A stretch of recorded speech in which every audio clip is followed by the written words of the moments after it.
Hey everyone, Zane here, and today we're going to talk about new Duolingo widget and why are they getting worse.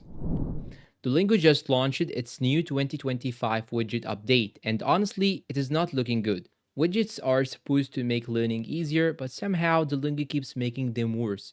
So what went wrong this time? Let's break it down. Problem number one, lack of functionality. The previous Duolingo widget let you track streaks, quickly jump into lessons, and even see daily progress at a glance. But with this update, all we get is a giant button that just opens the app.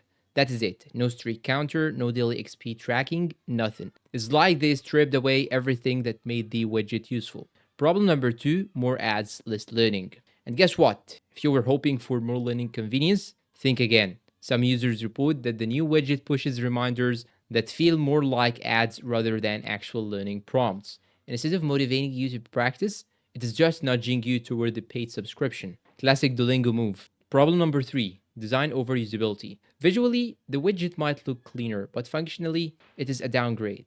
The new minimalist design sacrifices usability for aesthetics, and if you are an iOS user, there is an even bigger problem. Interactivity is gone. You cannot even start a lesson from the widget anymore. It's just a static display. Why is this happening?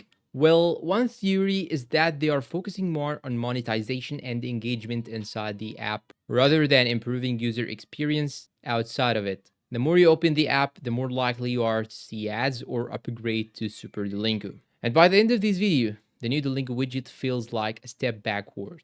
And instead of making language learning easier, it's become just another tool to push you into the app. So what do you think? Have you tried the new widget? Let me know down below in the comments. And that's all for today. If you find this video helpful, please don't forget to support us with like, subscribe, comment, share. Thanks for watching and see you in a new video.